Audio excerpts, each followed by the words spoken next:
Olá, meus irmãos e amigos, estamos nesse terceiro domingo de fevereiro, nos aproximando do final do mês, mas se você percebeu, em outras épocas estaríamos vivendo momentos totalmente diferentes.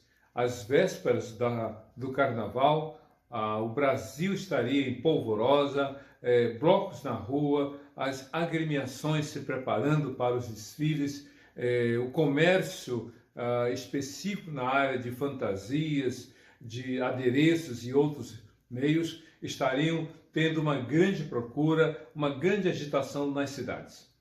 Mas duas coisas nesse tempo de 2022 levam o Brasil, em particular, a ter um comportamento diferente.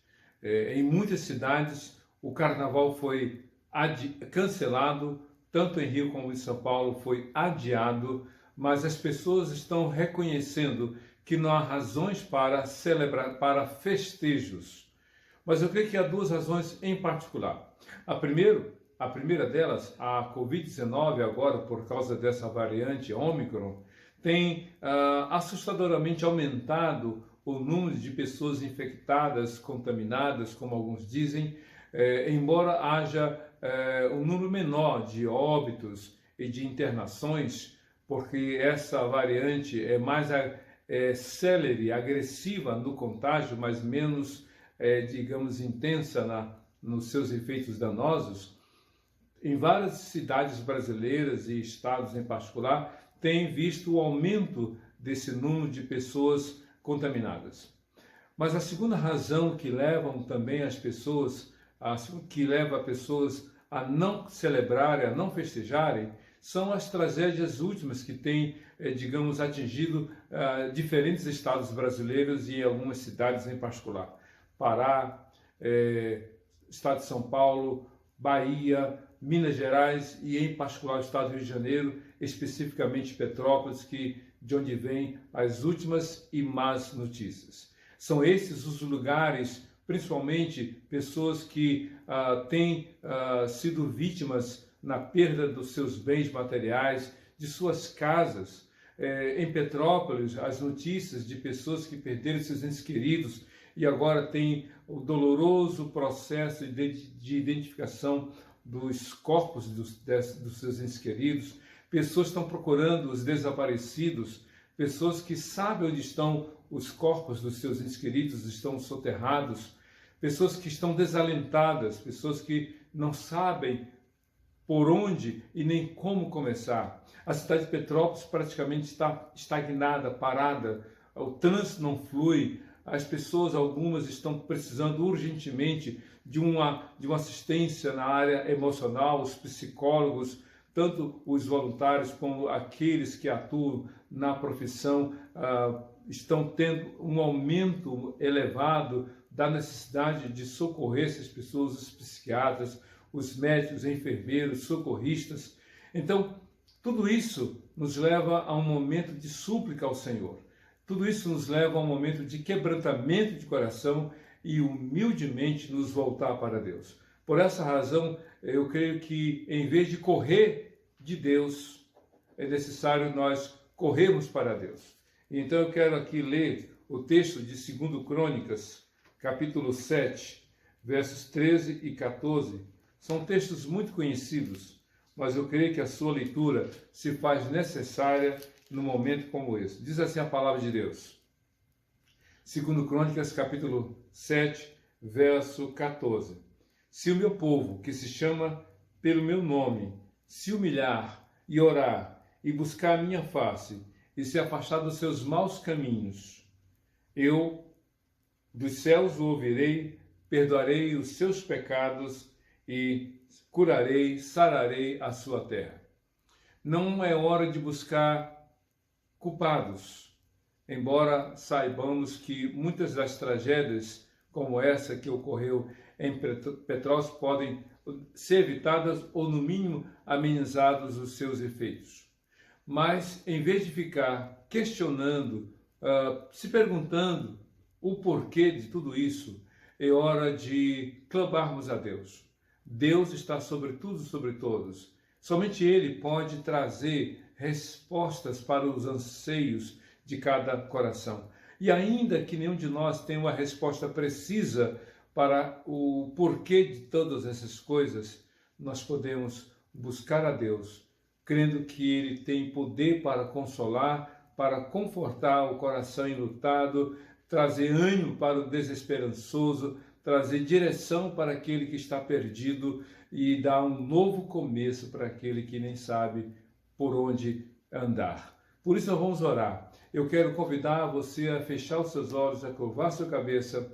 Nós gastamos um pouco mais de tempo nesse momento de intercessão, diante de tudo isso que está acontecendo nesses estados do Brasil e em particular em Petrópolis. Oremos ao Senhor. Deus de amor, de graça e bondade, nós clamamos a Ti. Tu tens poder sobre todas as coisas. Nada foge ao Teu controle, ainda que nós não entendamos o porquê de tantas coisas, o porquê de tragédias como essas que aconteceram em vários estados brasileiros, como ultimamente na cidade de Petrópolis, no Rio de Janeiro. Oramos para que Tu tenhas, ó Deus, compaixão dos petropolitanos, que Tu, ó Deus, dê ânimo aos que estão desesperançosos, dê a eles um novo começo, que as igrejas e as demais instituições filantrópicas e órgãos municipais, estaduais e federais, todos estejam unidos através de diferentes profissionais da área da saúde, na área da defesa civil, que todos eles estejam unidos, juntamente com os demais voluntários, para socorrer os desalentados, os desabrigados, os desalojados, dando a eles uma nova esperança. Tenha misericórdia daqueles que perderam tudo, mas que jamais possam perder a fé no Senhor. Traga alento e que a cidade de Petrópolis, como outras cidades que têm sido vitimadas pelas tragédias climáticas, possam ter um novo começo através de cada morador que se dobra diante do Senhor. É isso que nós pedimos e já te agradecemos em nome de Jesus. Amém e amém.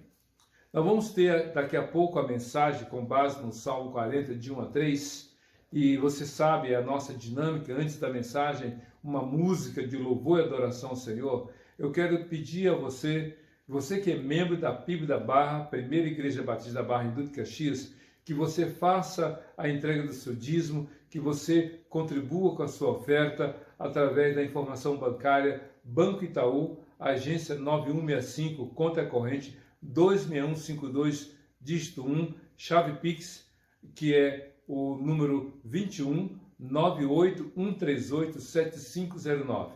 Entregue o seu dízimo, dê a sua oferta, para que nós, com esses recursos financeiros, possamos adquirir mais bens para serem doados: água, roupa, calçado, material de higiene pessoal, alimentos não perecíveis para os que estão precisando urgentemente em Petrópolis. Que Deus te abençoe, que Deus abençoe a sua vida e toda a sua casa. Nós vamos então ter a participação musical e logo em seguida a mensagem. Até daqui a pouco. Deus te abençoe.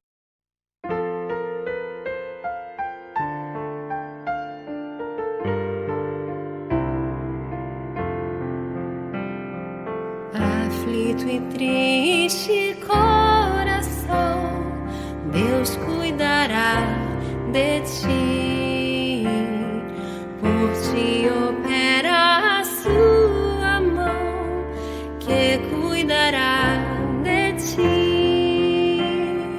Deus cuidará de ti, em cada dia proverá.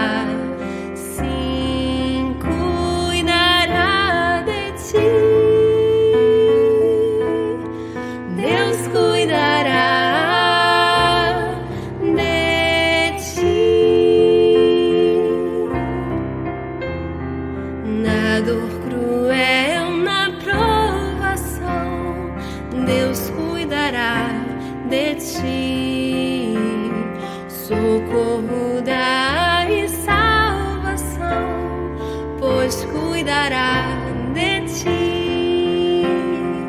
A tua fé Deus quer provar, mas cuidará de ti. O teu amor quer aumentar e cuidará de ti.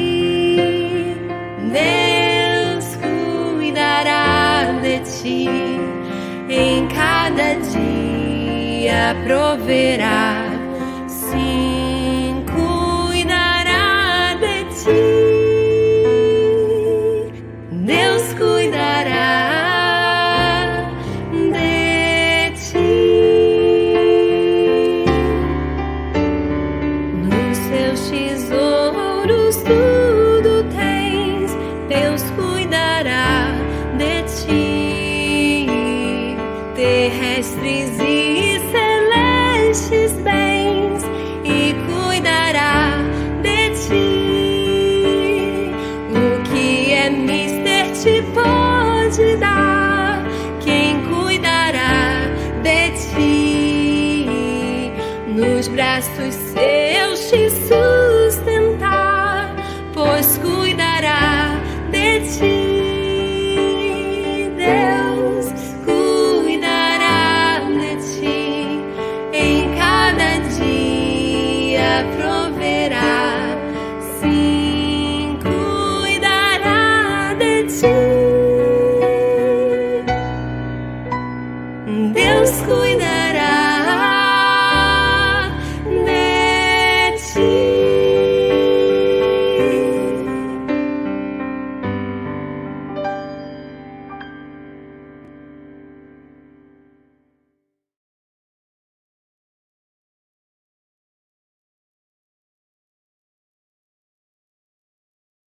Muito bem, amados irmãos, vamos ler o texto do Salmo número 40, de 1 a 3. A Bíblia diz assim, literalmente: Coloquei toda a minha esperança no Senhor, e Ele se inclinou para mim e ouviu meu grito de socorro. Ele me tirou de uma poça ou de um poço de destruição, de um atoleiro de lama. Pôs os meus pés sobre uma rocha e firmou-me no local seguro. Pôs um novo cântico na minha boca, um hino de louvor ao nosso Deus. Muitos verão isso e temerão e confiarão no Senhor. Esses são os 3 primeiros versículos do Salmo número 40. Todo salmo é um cântico de louvor a Deus. Eu costumo dizer, sem medo de errar, que os salmos são canções em forma de oração e, de forma simultânea, orações em forma de canção. Os salmos eram usados para participação ou para um momento do culto de louvor e adoração ao Senhor. Através dos salmos, as pessoas louvavam a Deus, mas também através dos salmos, as pessoas oravam a Deus. Oravam cantando e cantavam orando. É isso que os salmos nos mostram. Mas cada salmo tem a sua peculiaridade, a sua particularidade e uma mensagem específica. São vários os escritores dos salmos. E aqui o Salmo 40, cuja autoria é atribuída a Davi. Davi fala sobre esperança. Daí a pergunta que é o tema da nossa mensagem. Por que confiar em Deus? Por que você e eu devamos confiar em Deus? Por que a Bíblia nos ensina, nos orienta, nos admoesta, nos adverte e, ao mesmo tempo, nos incentiva a confiar em Deus? Há várias razões, há vários motivos. É verdade que, quando as dificuldades existem, quando os problemas acontecem, fazemos mais perguntas para buscarmos entendimento e razões do que a decisão de confiar em Deus, ainda que nós não tenhamos nenhuma resposta específica. O Salmo 40, porém, de 1 a 3, nos faz exatamente entender a resposta, ou as respostas, ou melhor, descobrir as respostas para essa pergunta: por que confiar em Deus? O verbo confiar, literalmente, sabe, eu tenho na minha mente uma imagem que eu vi. Alguém, para explicar o que é confiar em Deus, disse assim: imagine uma criança em cima de um muro. Já é algo perigoso, já é algo assustador ver uma criança em cima de um muro. E aí, quando o pai vê aquela criança em cima do muro brincando, o pai não procura saber por que a criança está ali ou como ela chegou ali. O pai quer tirar daquela situação de perigo, situação de risco de um acidente ou até algo mais grave, culminando com a morte. O pai se aproxima da criança e diz: pule, jogue-se para os meus braços. E a criança olha para o pai, vê o pai de braços estendidos e ela fica reticente, demonstra medo, demonstra preocupação, e o pai diz: pule.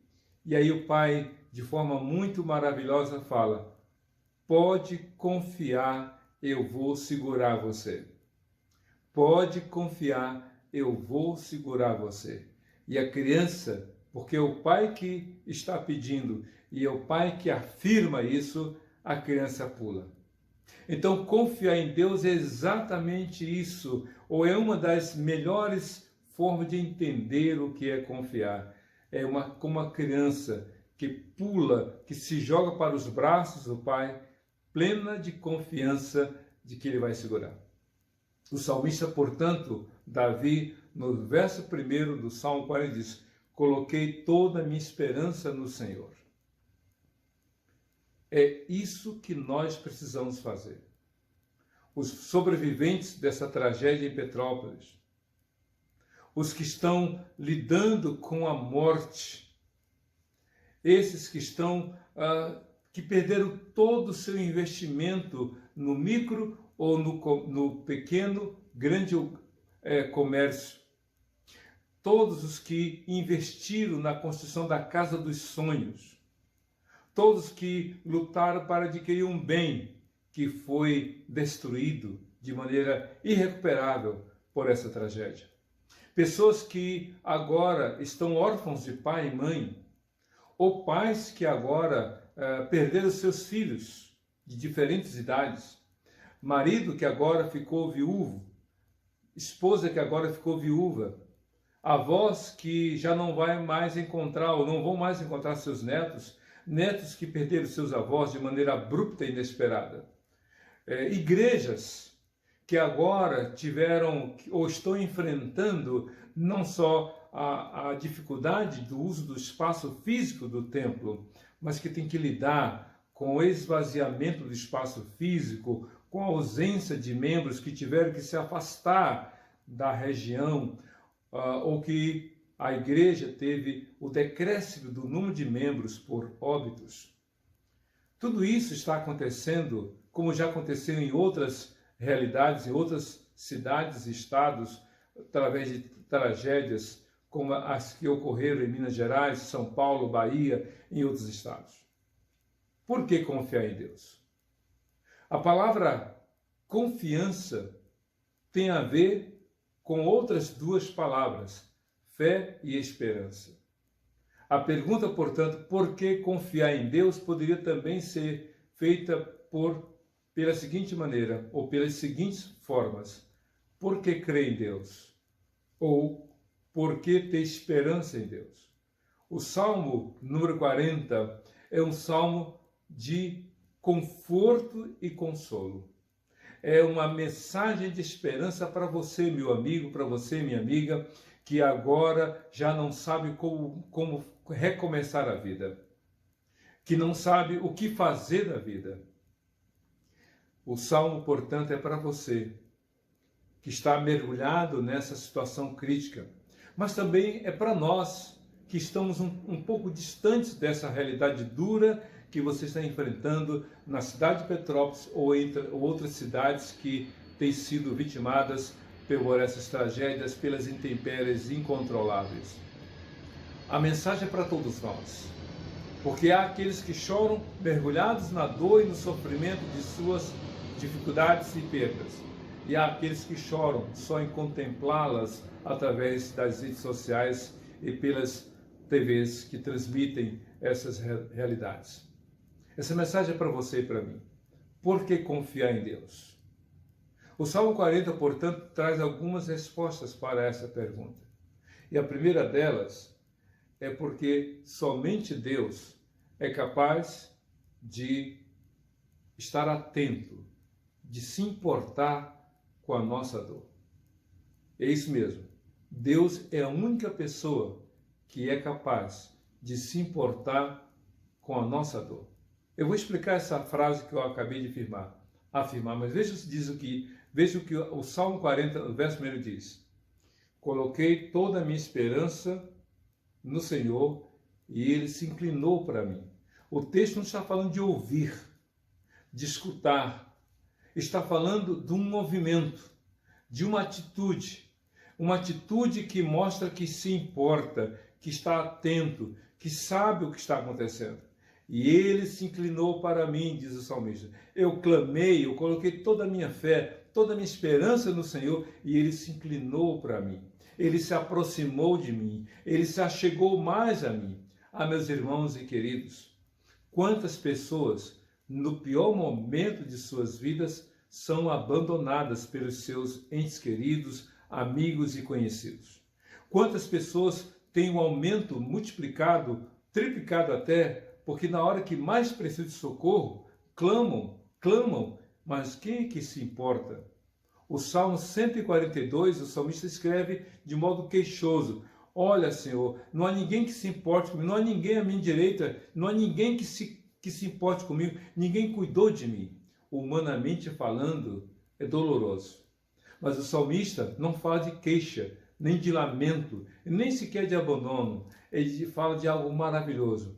Coloquei toda a minha esperança no Senhor e Ele se inclinou para mim. Deus se importa com você. Deus se importa comigo. Deus se importa com todas as pessoas. Mas Ele está atento àqueles que o buscam, que confiam nele. É isso mesmo. Deus só pode se dispor a cuidar daquele que o busca de coração. Como o filho pródigo, que só pôde receber o amor, o abraço, o beijo, o acolhimento do pai e a restauração feita pelo pai, porque ele voltou-se para o pai, porque ele voltou de volta, ou voltou para a casa do pai. Você realmente quer ser acolhido, quer realmente ter o cuidado de Deus sobre a sua vida? Confie no Senhor. Coloque toda a sua fé no Senhor. Coloque toda a sua esperança no Senhor. É disso que fala o Salmo. Mas outra razão que leva alguém a confiar em Deus é, ainda no verso 1, Ele ouviu o meu grito de socorro. Uma coisa é esse movimento de se aproximar, de parar, de estar atento, de ouvir. Mas aqui diz o texto literalmente, e Ele ouviu o meu grito de socorro. Além de Deus se aproximar, isso figuradamente falando, né, como alguém que ao ouvir um clamor, um grito, a pessoa se achega, a pessoa se aproxima. É disso que está falando o salmista. Deus se inclinou para mim, mas ele completa. E Ele ouviu o meu grito de socorro. O Salmo 40, portanto, fala de uma relação de fé entre o salmista que clama e a certeza de que Deus se inclina, demonstrando se importar, e Deus ouve. Deus ouve a nossa oração. Mas é claro que Deus não ouve a nossa oração como a gente gostaria algumas vezes. Deus ouve a nossa oração, sim, mas Ele ouve de uma forma muito particular, de uma forma muito pessoal. Ele ouve porque Ele tem esse amor grandiosíssimo. Diz lá o Salmo, Jeremias 33, verso 3. Clama a mim e eu te responderei e anunciar-te-ei coisas grandes e firmes que não sabes. O texto de Jeremias, o mesmo que escreveu as palavras de Deus no verso 3 do capítulo 33, o profeta Jeremias escreveu em Jeremias capítulo 29, versículo 12. E vocês me acharão, vocês me buscarão e me acharão quando me buscarem de todo o coração. Deus vai ouvir a sua oração, mas coloque o seu coração no Senhor. Clame, ainda que você não tenha respostas para todas as perguntas. Clame, ainda que você não tenha solução para todos os problemas. Clame ao Senhor, ainda que você não entenda e nem saiba responder à pergunta, por que Deus permitiu? Apenas clame, apenas suplique, Apenas ore, confiando de que Deus vai ouvir. Coloquei toda a minha esperança no Senhor e Ele se inclinou para mim e ouviu o meu grito de socorro. Sabe o que é grito de socorro? É alguém que de forma desesperada suplica ajuda. É interessante como a gente pode observar que as pessoas podem gritar de alegria, ou podem gritar de dor, ou podem gritar por clamar ao Senhor. Tem gente que dá gritos de alegria quando consegue uma bênção, uma promoção, uma oferta extraordinária, quando conquistam uma vitória, quando têm um presente tão desejado. Aqueles que gritam diante do gol do seu time preferido. Mas aqueles que gritam de dor, a dor física, uma queda, um tombo, um machucado, uma fratura. Mas aqueles que gritam de dor na alma. E há muita gente em Petrópolis gritando pela dor na alma. Não é uma dor física. Pessoas estão transitando pelas ruas de Petrópolis, como a gente vê através das redes sociais ou até mesmo nas TVs. Mas por dentro, embora silenciosamente, nenhum som sai da boca, por dentro eles estão clamando, chorando diante de Deus, perguntando por que, Senhor? Sim, desesperadamente tentando entender, perguntando o que fazer, por onde recomeçar. Tem gente que não quer nem recomeçar, que querem desistir da vida, porque já é essa terceira grande tempestade sobre Petrópolis. Tem gente que está dizendo, não aguento mais, já reconstruí a minha vida 2 vezes em 1988, em 2011 e agora 2022. Não aguento mais, alguns estão dizendo. Mas a Bíblia diz, incentiva você a clamar ao Senhor. Clame ao Senhor, porque o Senhor vai se inclinar e vai ouvir o seu grito de socorro. Mas outra razão porque você deve confiar em Deus, porque Ele tem poder para mudar a sua história de vida. Ele tem poder para mudar a sua história de vida. E como é que Deus muda a história de vida de cada um de nós?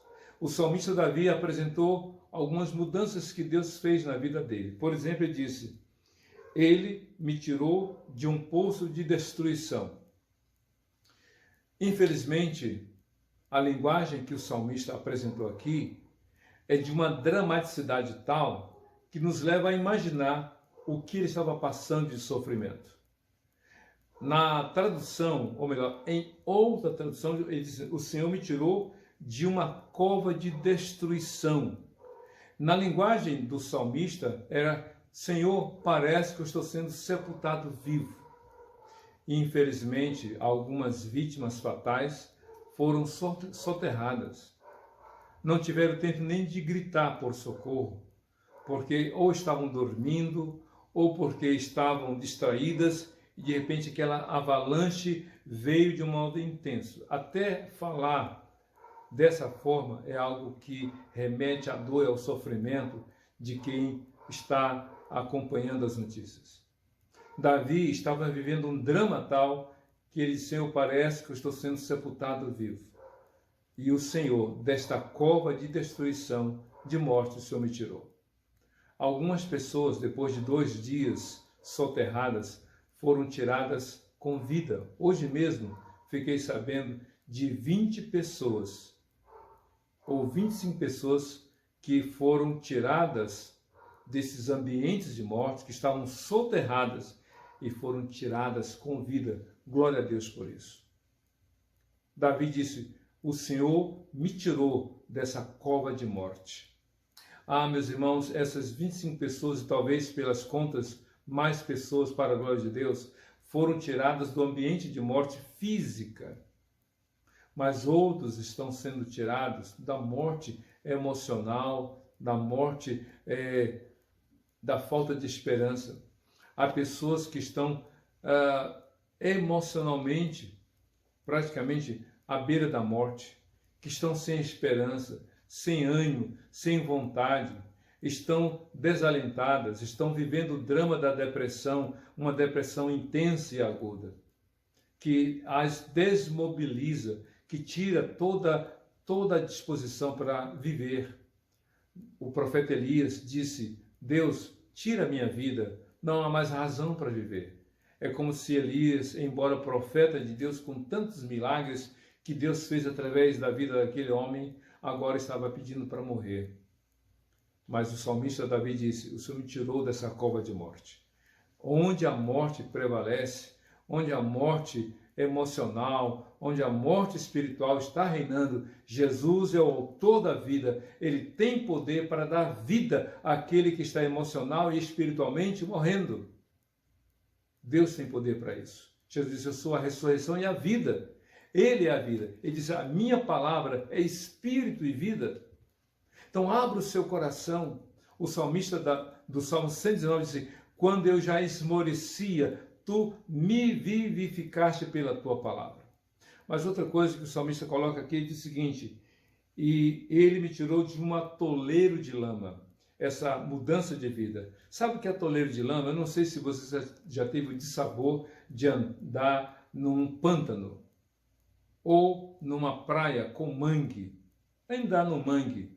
Quando você anda no mangue, você coloca o seu pé sobre a superfície daquele mangue, e aí quando você joga o peso do corpo, a perna vai até quase acima do joelho, e você fica atolado, você fica imóvel, você não consegue andar, ou no mínimo se mover de forma tranquila. A lama faz isso. O Senhor me tirou de um atoleiro de lama. Um atoleiro de lama é um lugar onde não há firmeza nos passos, onde você se cansa, você fica fadigado, você fica sem forças para se deslocar ou se cansa com facilidade. O salmista disse: o Senhor tirou-me de um atoleiro de lama. Geralmente quem anda por um pântano, às vezes perde até a direção por se dedicar demais a querer sair e perde o foco. E há muita gente que está andando num lamaçal ou num lugar onde não há sustentabilidade e segurança nos seus passos. Mas Jesus disse que Ele tem poder para nos guiar. Ele disse: eu sou o caminho, a verdade e a vida. Ele é a luz do mundo. Ele disse: aquele que segue a mim não andará em trevas, mas terá a luz da vida. Então, confie em Jesus. Ele vai dar a você o renovo da vida, o renovo da fé, e vai tirar você desse lugar de incertezas, de dúvidas, de insegurança. Mas como é que ele faz essa mudança de vida? Diz aqui no verso 3, no verso 2 do Salmo 40. Pôs os meus pés sobre uma rocha. Diferentemente de um lamaçal, de um atoleiro de lama, onde você pisa e parece que está se afundando cada vez mais, diz o texto, e ele pôs os meus pés sobre uma rocha. Diferentemente do lamaçal, a rocha é um lugar firme, é um lugar seguro, é um lugar que dá sustentabilidade, onde você pode firmar os pés com segurança. Jesus é a rocha. Jesus disse: eu sou o caminho, a verdade e a vida. Aí ele disse que quem crê nele terá a vida. Você pode confiar no Senhor, você pode ter segurança no Senhor, você pode descansar no Senhor. Por que confiar em Deus? Porque Jesus é a rocha. Deus, disse o salmista, tirou o salmista de uma cova de destruição, de um atoleiro de lama, colocou seus pés sobre a rocha. Mas outra coisa que Deus faz para mostrar esta mudança de vida está no versículo 2 ainda, na parte final.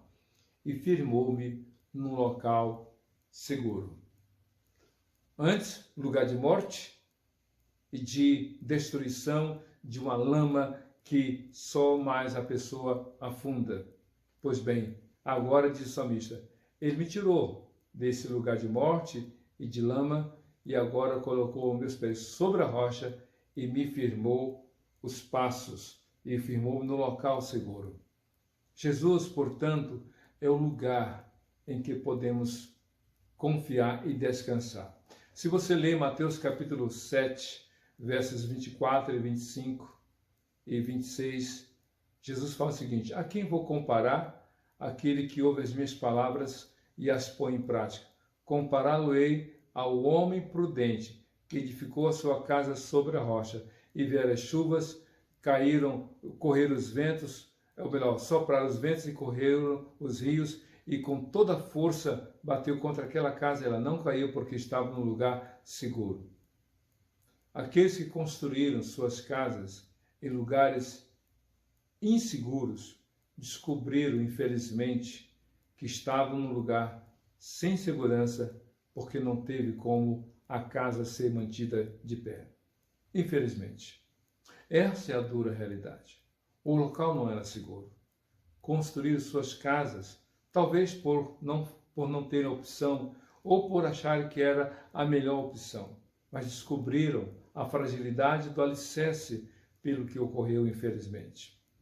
Jesus, portanto, disse que a nossa vida deve ser colocada sobre um lugar seguro, e o lugar seguro para a sua, para a minha, para a nossa vida, para a vida de qualquer pessoa, é Jesus. Ainda que chova, ainda que os rios corram, ainda que os ventos venham soprar sobre a sua vida, ainda que tragédias aconteçam, como essas que ocorreram em São Paulo, Bahia, Minas, Pará e Rio de Janeiro, você vai continuar firme na fé, porque a sua fé não vai depender dessas circunstâncias favoráveis, mas vai contra as adversidades da vida. Eu vou continuar confiando em Deus, porque Jesus é o meu lugar seguro. Você pode confiar no Senhor. As pessoas podem falhar, nós falhamos, e quem não falha? Jesus diz: aquele que não tem pecado, atire a primeira pedra. Todos nós somos falhos e imperfeitos, mas Jesus é santo, justo, perfeito, o Deus em carne e osso. Você pode confiar nele. Mas, para terminar, por que confiar em Deus? Porque ele torna a nossa vida um verdadeiro testemunho de fé.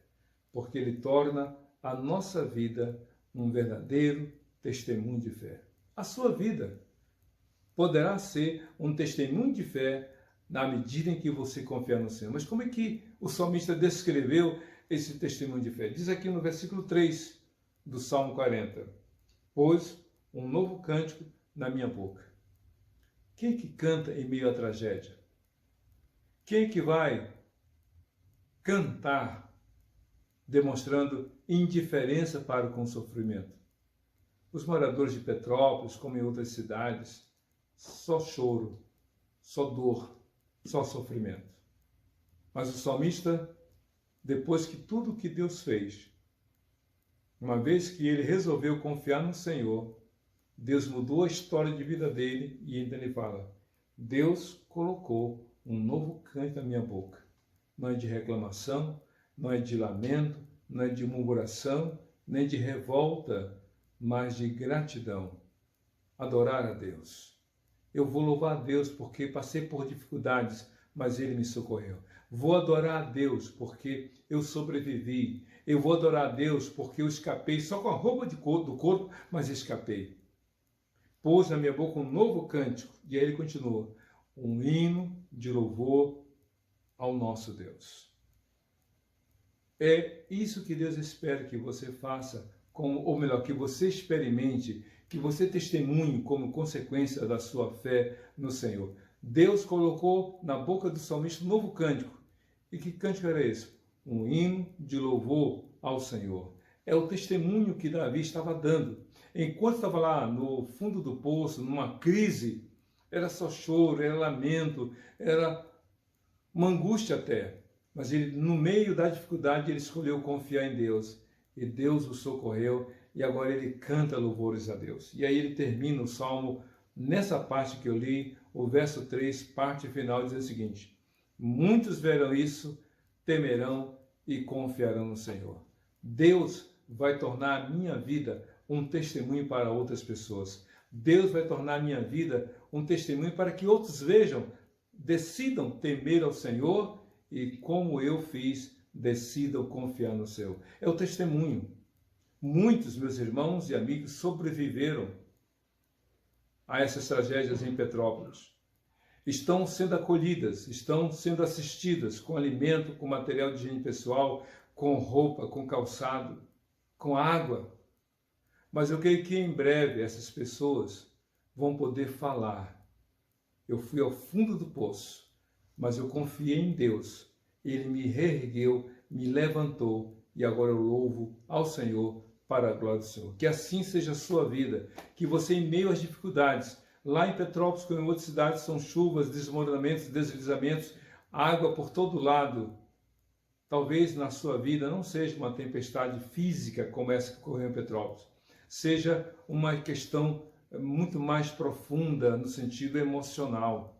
Talvez uma enfermidade, talvez um revés financeiro, talvez um desentendimento no ambiente familiar, ou casamento que está prejudicado, ou a relação com seus filhos. Não sei o que, mas eu quero te convidar a clamar ao Senhor e dizer: Senhor, eu quero confiar em Ti, que Tu mudes a história da minha vida e me torne um testemunho para outras pessoas. Vamos orar? Feche seus olhos, curve sua cabeça e diga ao Senhor: Senhor Deus, agora em nome de Jesus, eu quero colocar toda a minha fé em Ti, eu quero colocar toda a minha esperança em Ti, eu quero confiar em Ti de todo o meu coração, porque eu sei que Tu vais se inclinar a mim, Tu vais ouvir meu grito de socorro, Tu, ó Deus, vais mudar a história da minha vida, tirando desse poço de destruição, desse atoleiro de lama. Tu vais colocar os meus pés sobre a rocha e firmar os meus passos. Tu me tornarás um verdadeiro testemunho, uma verdadeira testemunha da Tua graça, bondade e amor em Cristo Jesus, colocando no meu coração um novo cântico, um hino de louvor ao Teu nome, para que muitos vejam, para que todos temam o Senhor e passem a confiar no Senhor. É o que eu te peço em nome de Jesus, hoje e para todos sempre. Amém e amém. Que Deus te abençoe. Seja feliz, confiando em Jesus de todo o seu coração. Amém.